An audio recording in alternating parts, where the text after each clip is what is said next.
नमस्कार बच्चों, हिंदी की कक्षा में आप सभी का स्वागत है। देखिए, हमारे महाभारत के पाठ 1 से 10 तक पूरे हो चुके हैं और व्याकरण के भी हमारे पाठ 1, 2, 3 पूरे हो चुके हैं। हमने पूरी तरह से कंप्लीट कर लिए हैं। पाठ 3 का अभ्यास शेष रहता है, वह भी मैं करवाऊंगी, ठीक है। और आज हम रीडर का पाठ 3 पढ़ेंगे, हिमालय की बेटियाँ। हिमालय की बेटियाँ किनको कहा गया है? नदियों को। जो नदी हिमालय पर्वत से निकलती हैं, ठीक है, तो उनको हिमालय की बेटियों के रूप में कहा गया कि वो हिमालय की बेटियाँ हैं, ठीक है बच्चों। तो ध्यान से सुनेंगे। यह पाठ किसने लिखा है? नागार्जुन ने। इस पाठ के लेखक हैं नागार्जुन, ठीक है। लेख लिखने वाला लेखक होता है और कविता लिखने वाला कवि होता है, ठीक है बच्चों। तो आइए शुरू करते हैं पाठ। लेखक कहता है कि अभी मैंने, देखिए ध्यान से, यदि इस PDF में से नहीं दिखाई देता तो सभी बच्चे अपनी पुस्तक खोलकर उसमें से देखेंगे, ठीक है। देखिए, लेखक कहता है कि अभी तक मैंने उन्हें दूर से देखा था, बड़ी गंभीर, शांत, अपने आप में खोई हुई लगती थी, ठीक है। खोई हुई लगती थी किसके लिए कहा है? ज़्यादा नदियाँ हैं, कई नदियों की बात की जा रही है, इसलिए थी का प्रयोग किया है, बिंदी का प्रयोग किया है। संभ्रांत महिला की भांति वे प्रतीत होती थीं। संभ्रांत क्या किसको कहते हैं? कुलीन, अच्छे कुल की होती ना, जो अच्छे कुल की देवी लड़की होती है, औरत होती है, तो उसको कुलीन बोलते हैं। तो अच्छे कुल की महिला की तरह, स्त्री की तरह, भांति की तरह वे प्रतीत होती थी, दिखाई देती थी। उनके प्रति मेरे दिल में आदर और श्रद्धा के भाव थे। लेखक कहता है कि जो नदियाँ हैं, उन नदियों के प्रति मेरे दिल में आदर था, सम्मान था और श्रद्धा के भाव थी, क्योंकि वो एक अच्छे कुल की महिला की तरह दिखाई दे रही थी और बड़ी शांत, गंभीर और अपने आप में खोई हुई सी लगती थी। यानी कि किसी का भी कोई इंतज़ार किए बिना, परवाह किए बिना और शांति से वो आगे चलती जा रही थी। नदी चलती है ना, पानी बहता, नदी आगे पानी चलती रहती है, तो किसी के रोकने से रुकती नहीं है, किसी के कहने से चलती नहीं है, और न इधर उधर देखती हो तो सीधी चलती जाती है, ठीक है। तो इसलिए लेखक ने कहा है कि वे गंभीर, शांत और अपने आप में खोई हुई लगती थी। कई अपने आप में खोना किसे कहते हैं? कि कोई आदमी अपना काम करता है तो किसी बात की परवाह न किए बिना अपने काम में लगाई रहता, अपना काम करने में लीन रहता है, ठीक है। तो उसे कहता है अपने आप में खोना।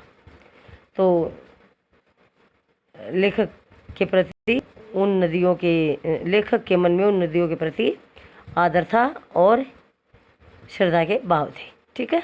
माँ और दादी, मौसी और मामी की गोद की तरह उनकी धारा में डुबकियाँ लगाया करता। जैसे छोटा बच्चा होता है तो छोटे बच्चे को क्या करते हैं? माँ, दादा, दादी वो क्या करती है? मौसी उसको अपनी गोद में खिलाती है, गोद में लेकर खिलाती है ना, उसको गोद में लेती है। तो लेखक कहता है कि माँ, दादी और मौसी और मामी की तरह उसकी मामी की गोद की तरह उनकी धारा में डुबकियाँ लगाया करता, कि मैं उनकी नदी में, उनकी धारा में, उनके पानी में नहाता था, डुबकी लगाकर नहाता था। जैसे माँ, दादी, मौसी और मामी छोटे बच्चे को गोद में लेती हैं, तो उनकी गोद की तरह मैं भी नदी में डुबकियाँ लगाकर नहाता था, ठीक है। परंतु इस बार जब मैं हिमालय के कंधे पर चढ़ा तो वे कुछ और रूप में सामने थी। मैं हैरान था कि यही दुबली पतली गंगा, यही यमुना, यही सतलुज समतल मैदान में उतरकर विशाल कैसे हो जाती है।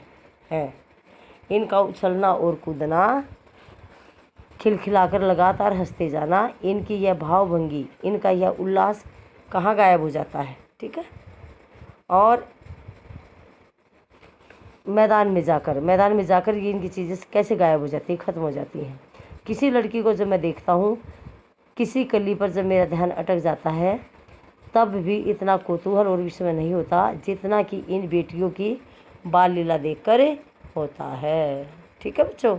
तो लेखक कहता है, देखिए, कि जब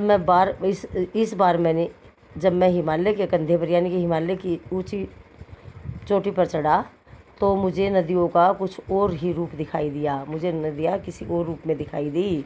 जब नदी हिमालय से निकलती हैं तो बड़ी दुबली पतली, थोड़ा थोड़ा सा पानी दिखाई देता है, तो बिल्कुल छोटी सी, मतलब टाइट सी, तो हिमालय के ऊपर से क्या देखकर हैरान था लेखक कि हिमालय के ऊपर जब मैं चढ़ा, हिमालय की चोटी पर, सबसे ऊंची चोटी पर चढ़ा, तो मुझे गंगा कैसी दिखाई दी। गंगा यमुना दुबली पतली, ठीक है। और गंगा यमुना सतलुज बड़ी दुबली पतली नदियाँ दिखाई दी। और उसने सोचा कि मैदानों में जा कर के ये नदियाँ इतनी बड़ी, इतनी विशाल कैसे हो जाती हैं।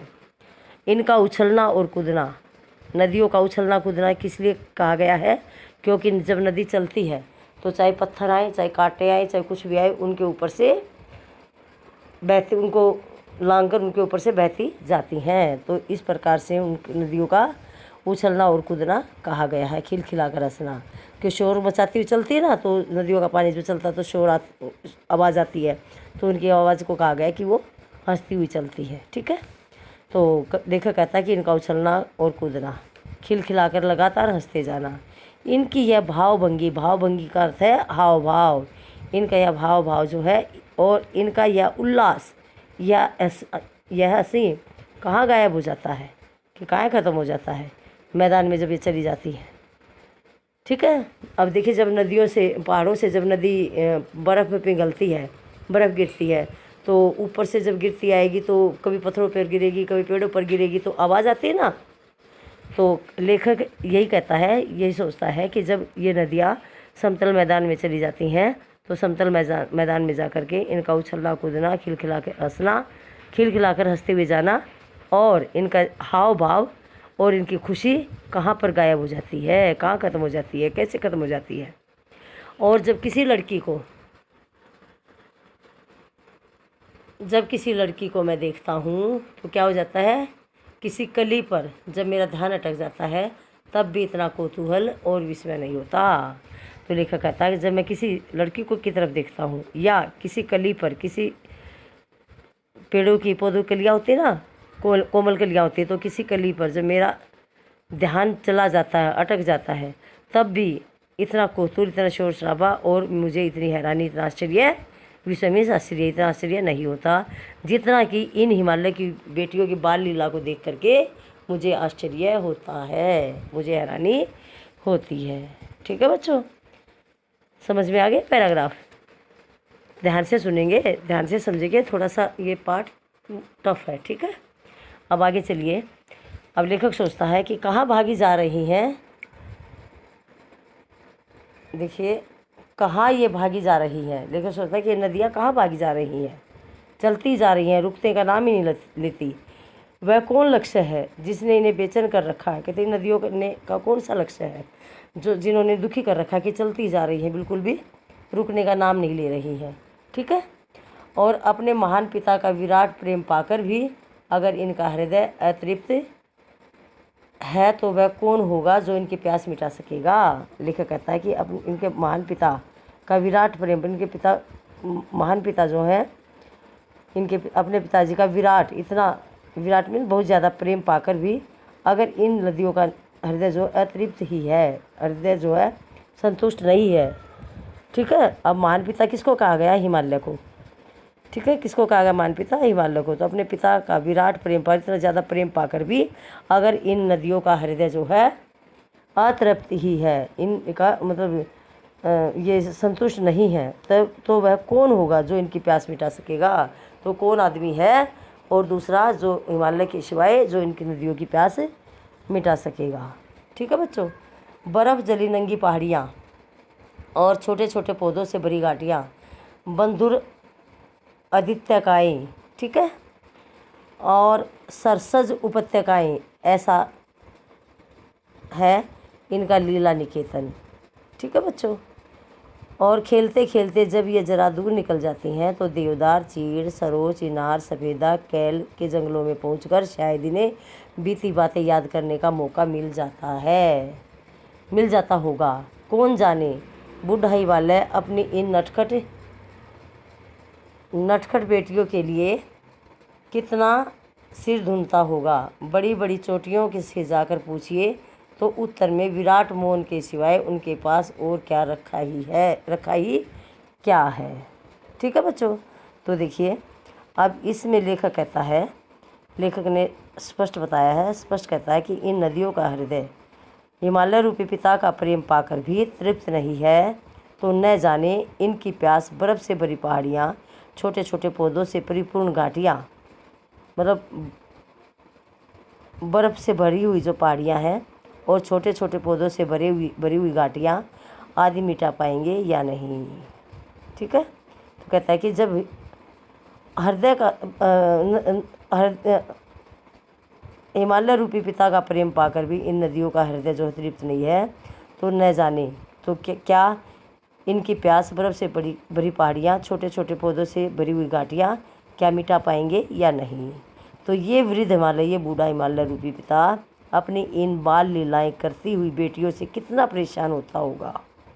तो इन ऊंचाइयों में, इन चोटियों में, इन ऊंची चोटियों में इनके समीप अत्यंत शांति के अतिरिक्त और है ही क्या। ठीक है, इसका मतलब ये है। ठीक है बच्चों, और आगे देखिए, अब ये बताया ना कि वास्तव में अगला पैराग्राफ पढ़ेंगे। सिंधु और ब्रह्मपुत्र ये दो ऐसे नाम हैं जिनके सुनते ही रावी, सतलुज, व्यास, चनाब, झेलम, काबुल, कुभा, कपिशा, गंगा, यमुना, सरयू, गंडक, कोसी आदि हिमालय की छोटी बड़ी सभी बेटियां आंखों के सामने नाचने लगती हैं। ये सभी नदियों के नाम हैं। ठीक है, ये सारे नाम जो हैं सभी नदियों के नाम, कपिशा, गंगा, यमुना, सरवी, गंडक, कोसी, ये सभी नदियों के नाम हैं। ठीक है, और वास्तव में सिंधु और ब्रह्मपुत्र स्वयं ही कुछ नहीं है। दयालु हिमालय के पिघले हुए दिल की एक एक बूंद न जाने कब से इकट्ठा होकर इन दो महानदों के रूप में समुद्र की ओर प्रवाहित होती रही हैं। कितना सौभाग्यशाली है वह समुद्र जिसे पर्वतराज हिमालय की इन दो बेटियों का हाथ पकड़ने का श्रेय मिला है। ठीक है बच्चों, तो इन पंक्तियों में बताया गया है कि सिंधु और ब्रह्मपुत्र दो ऐसे नाम हैं, दो नदियों के नाम हैं कि जिनके सुनते ही जो ये नदियाँ दी गई, रावी, सतलुज, व्यास, झेलम, काबुल, कपिशा, गंगा, यमुना, सरयू, गंडक, कोसी आदि हिमालय की जो छोटी बड़ी जितनी भी बेटियां हैं, तो बेटी उनके आंखों के सामने नाचने लगती हैं। ठीक है, तो वास्तव में सिंधु और ब्रह्मपुत्र दोनों नदियाँ स्वयं कुछ भी नहीं हैं, मतलब उनको कुछ नहीं बताया इन नदियों के सामने। दयालु हिमालय के पिघले हुए दिल की एक एक बूंद न जाने कब से इकट्ठा होकर इन दो महानदों के रूप में समुद्र की ओर प्रवाहित होती रही हैं। देखिए, हिमालय पर्वत की छोटी उसके ऊपर बर्फ़ इकट्ठी होती रहती है और वह पिघल कर बूंद पानी का रूप धारण कर लेती है, और इस प्रकार से एक एक बूंद इकट्ठा होकर किसका रूप ले लेती है, दो महानदियों का, गंगा और यमुना का। और वे कहाँ पर प्रवाहित होती है, कहाँ पर पहुँचती है नदियाँ, समुद्र में। तो इसमें लेखक ने बताया कि वह समुद्र कितना सौभाग्यशाली है, उसका कितना भाग्य अच्छा है कि जिसे पर्वतराज हिमालय की जो दो बेटियां हैं, इन दोनों बेटियों का हाथ पकड़ने का श्रेय जिसको मिला है। ठीक है बच्चों, समझ आ गया। तो देखिए, आज हम शायद इतना ही पढ़ेंगे, बाकी हम कल का पढ़ेंगे। तो सभी बच्चे इसको पढ़ेंगे, पेज नंबर 13 को, 12 और 13 को अच्छी तरह से रीड करेंगे। तो कल इस पाठ को हम पूरा करेंगे। ठीक है, धन्यवाद, शुभ दिन।